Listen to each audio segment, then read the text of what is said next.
welcome back to the Citizen channel, and we have an unusual match this week, a Friday night match, Friday Night Lights, yes, under the lights at the Etihad on a Friday night. Yeah, I'm sure we have had them before, but very few and far between. Of course, we're playing Wolves to try and cement top 5, aren't we, at the moment? So we've got an FA Cup final to look forward to now, of course, but we're playing Wolves on the 2nd of May 2025, 8 p.m. kickoff. So we'll check out Wanky Wanky Wanderers, although in fairness, they're not very wanky at the moment. They're very, very good. They're doing really well. And it seems to be the sort of par for the course for City at the moment. Last 3 or 4 teams we've played have all been in good form. So we'll carry on that. So we'll have a look at how they're doing and what they've been doing, and perhaps how we can beat them and what Pep's 11 will beat them, which is what we need. We can't afford to drop points really against Wolverhampton Wanderers at home. Let me know your thoughts and score predictions, guys. Right, this is on Sky Sports main event, Sky Sports Premier League, Sky Ultra HD, Now TV, Sky Go Extra and Sky Go. There you go. So if you're not there, if you are there, come and say hello. If you're not there, you can watch it on any of those. I'm recording this on the 29th of April, so 2025. So and all facts and stats as far as injuries are concerned. I believe, of course, Bob wasn't in the squad, was he, for the Wembley game? So I assume he's going to be out of it. Of course, lots of rumours that Rodri's almost due back. And of course, Haaland, I think Haaland's due to come back. I think Aki's due to come back. And John Stones is due to come back at some stage in May. So we might be seeing them dropped in it. But I've stuck with the sort of squad that's turned up at Wembley. Sort of based my Pepsi 11 on that. Right, let's have a look at Pereira's Wolves, of course. Well, the last 6, they've done okay. They beat Southampton 2-1 at their place. They won at home 1-0 against West Ham. They beat Ipswich 2-1 at Ipswich. Of course, they beat Spurs, as everyone does, 4-2 at home. They beat United away 1-0. And, of course, recently they beat Leicester 3-0. So 6 wins on the trot. And Pereira has his Wolves purring. Do Wolves purr? I don't know. He's got them growling with pleasure anyway, that's for sure. They can play attractive football, but also they know how to keep things tight. That's certainly that win at Old Trafford. They weren't expansive in the play. They gave up lots of possession, and usually Amarin's United don't really like taking too much possession. They like to hit teams on the break, but they were stuck with the majority of the possession for this one. In reality, Wolves sort of stole that game with a stunning late free kick. It's doubtful there'll be more positive when they come to visit us at the Etihad, despite the good run of form. The manager seems to know how to get wins, even if it's not, as I say, an expansive way of playing. Yerson, Mosquera and Pedro Lima, I think, are still out for Wolves, but they've got plenty to play with, and they've got a couple of attackers that are hanging around or due back or playing now that have been out. Hang, Hee-Chan and Jean Rickner Bellegarde. Should be back in action for this one, or potential to start in the starting 11. They sit 13th on 41 points and a relaxed finish to the season. If it's 2 ways you can look at it. They can play with confidence because there's no pressure, or they can be on the beach.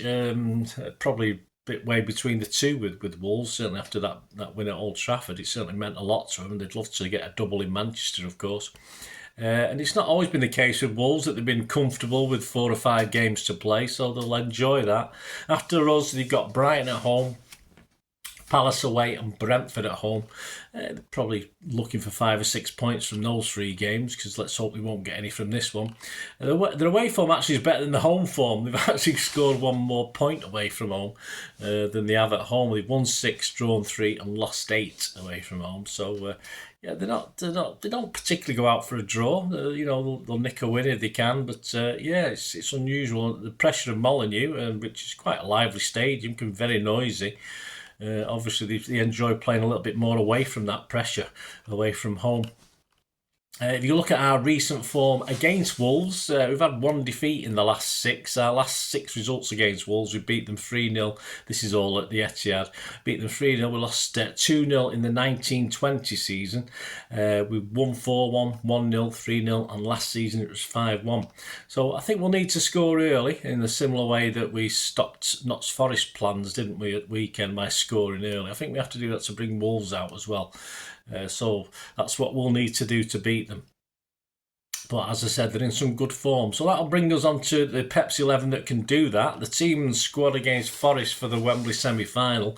Ortega, Nunes, Diaz, Gvardiol, O'Reilly, Kovacic, Lewis, Savic, Silva, Bernardo Silva, Grealish and Marmoush. Of course, on the bench, I was surprised to see Ederson. I didn't even realise till the day after. I didn't realise he was on the bench. Doku, Nico, that's Gonzalez, De Bruyne, Gundo, Rice, Akanji, Kusanov and Foden.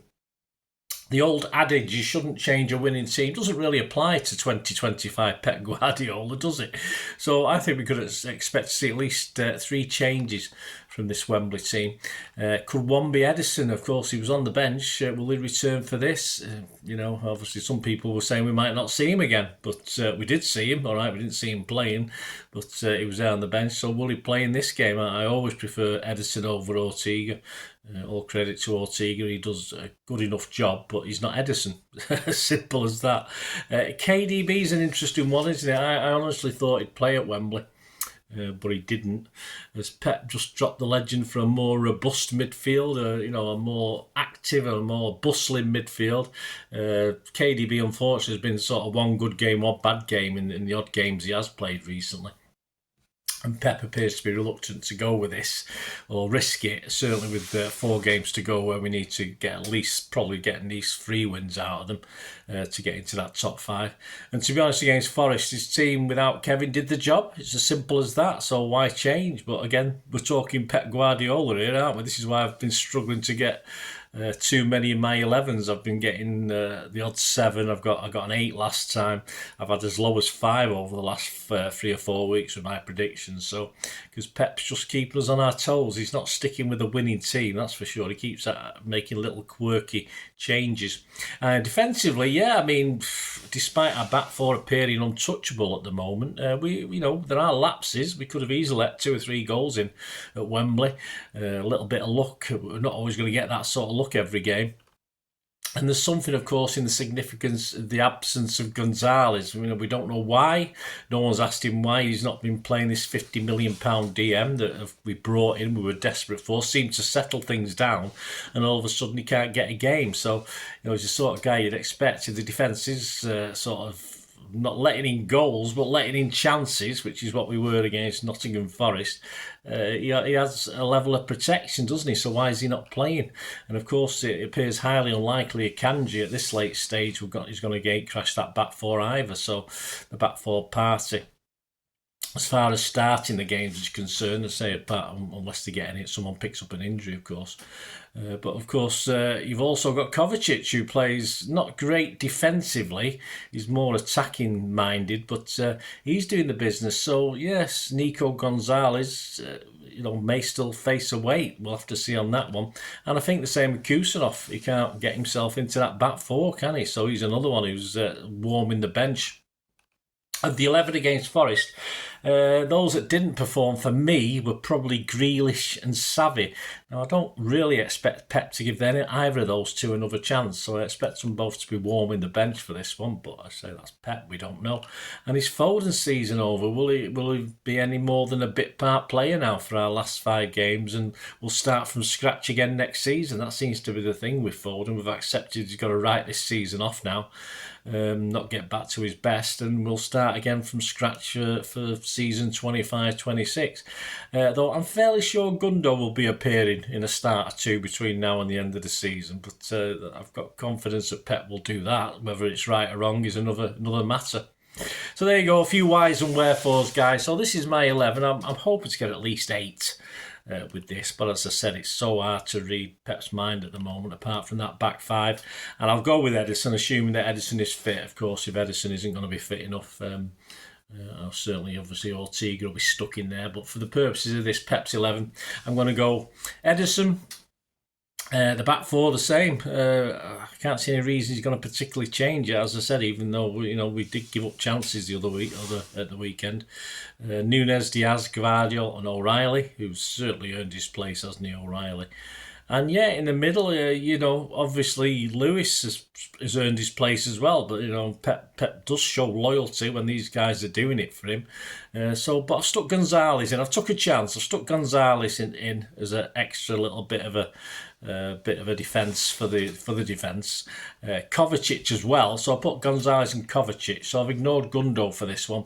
And I think Bernardo, a new lease of life the other day. I did say in my player ratings, he's like a Bernardo of 3 or 4 seasons ago, but a paler version, a sort of a cloned version. That as you clone something, it's not quite as good as further along you go. So I did make that comparison. I think that's quite a good comparison. A bit unfair, but yeah, I mean he's getting older, so I did say that about his performance against Forest. As I said, I put Lewis in there. And surely Doku's going to get a start in this one. He's not going to. Is he going to use him off the bench? I want him to start. If he started a winger savvy at Wembley, sure he's going to start Doku at the Etihad. And of course, although a lot of people are saying he might rest Marmoush, I've stuck Marmoush in just because he's 100%. I don't understand, but he say he could easily be rested. But there you go. So that's my 11. Ederson, Núñez, Diaz, Gvardiol, O'Reilly, Gonzalez, Kovacic, Bernardo, Lewis, Doku and Marmoush. So of course no places for people like KDB and Gundo. But as I say, if we can get 8 out of 11, I'll be quite happy. Let me know your thoughts, guys. Let me know your starting 11, your predictions for this game. With no Andy Morrison prediction for this one, I'm going to go 3-1 for City. A safe score line, isn't it? For you can get 9s on that. Actually, you can get 11-1 in the place as well on that. Please, if the fun stop and be gamble aware all the time when you're putting money on at the bookies. So 3-1 for City for me. The odds, some other odds at the 28th of April 2025 are firming up now for a top 4 spot. We're 3-10 on now, which is getting shorter and shorter.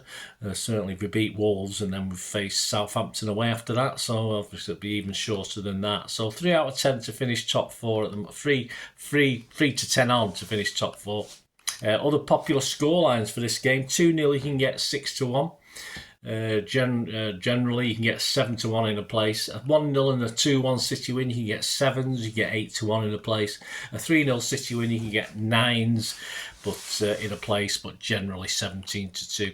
And the first one you've got for a Wolves victory is 2-1 at 25-1. So not a lot of love going for Wolves. The match odds, City's have been not as good recently, because or as bad. I mean, we've been a bit leading, almost even sometimes for City to win a game, but a bit more like the old odds on City. This one 4-11 on to beat Wolves. Wolves are 15-2 generally, 8-1 in a place. And a draw is 4-1, 17-4 in a place as well. So there you go, the match odds for that. Let me know if you're having a flutter and what you're doing, guys. And it'd be great to hear what your views are as far as having a little flutter on this one is. Right, next up, player ratings, the story of the game, of course. It's a Friday night game, so I'll have the player ratings out on Saturday morning before lunchtime.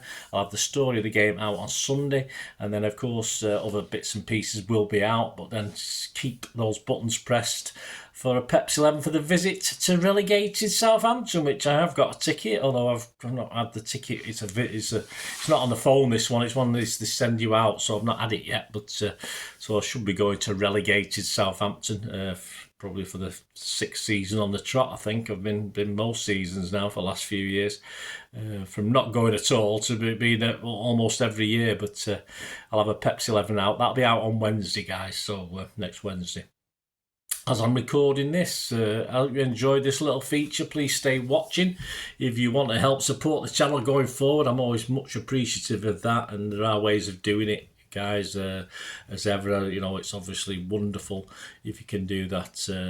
I don't think there's many out there work as much off screen and on screen as I do for City with the vlogs, and I hope you enjoy it. Try and do different things as well, a bit of a mishmash of stuff. So it's a magazine vlog, that's what I call it. So that's why I called it, of course, Citizen channel, after my old sort of defunct Citizen magazine that never happened, thanks to a certain gentleman in the 80s, but we've talked about that elsewhere. So give us your support, guys. Keep watching and listening if you want to know ways of helping me out going forward. Thank you.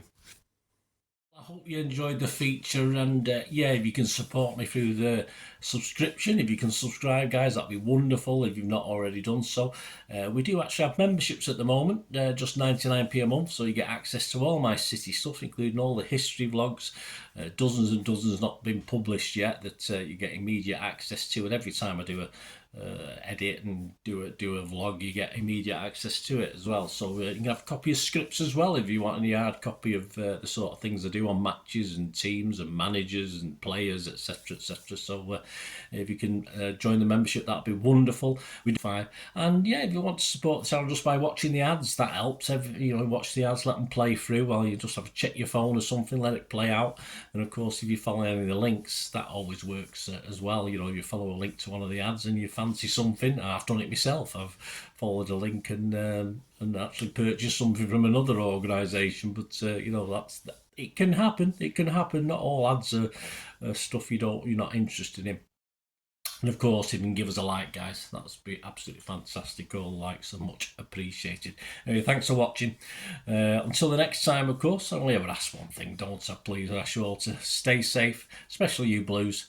Until the next time, come on, City. Bye for now.